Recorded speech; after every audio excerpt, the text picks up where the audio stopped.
We all know that smartphone apps and other digital tools can track our steps and allow us to interact with others. But did you know that they can also help our mental health? I'm Dr. Sabine Wilhelm from Mass General Brigham, and these are my top 3 tips for using smartphone apps to improve your mental health.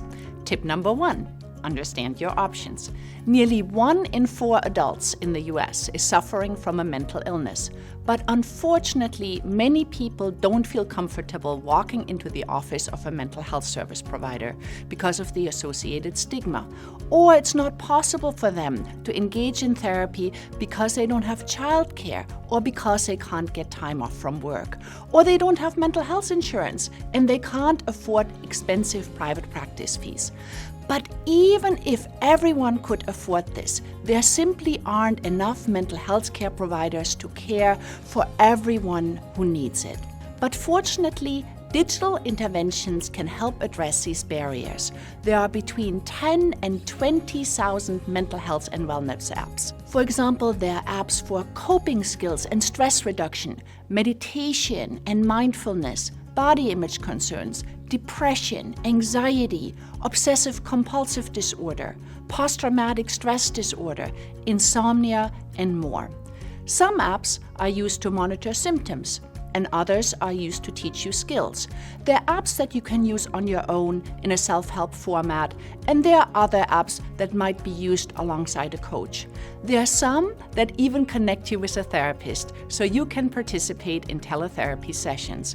There are so many options, and that's why it is important that you find the app that addresses your specific concerns, and that you also find it to be engaging and user-friendly, and this will help you stay motivated to use it.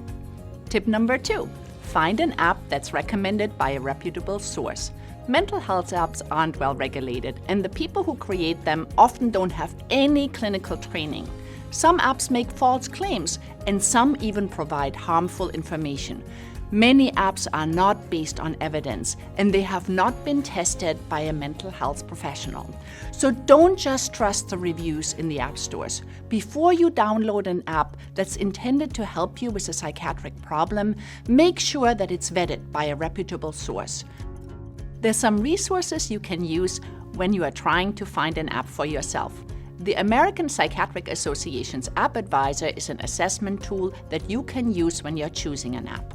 The Veterans Administration is another good resource. The VA has a variety of mental health apps that anyone can use for free.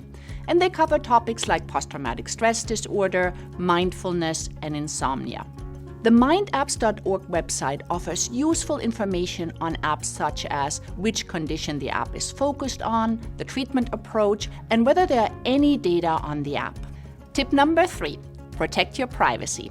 In addition to finding an app that is a good fit for you and making sure that the app is vetted by a reputable source, you also have to find out whether an app protects your privacy. This is important because you might be entering sensitive mental health information in the app.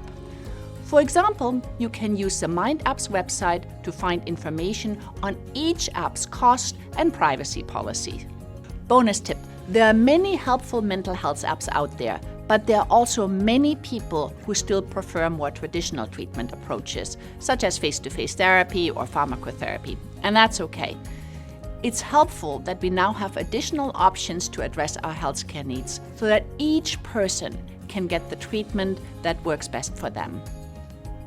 At Mass General Brigham, we founded the Center for Digital Mental Health to develop, test, and provide access to mental health solutions.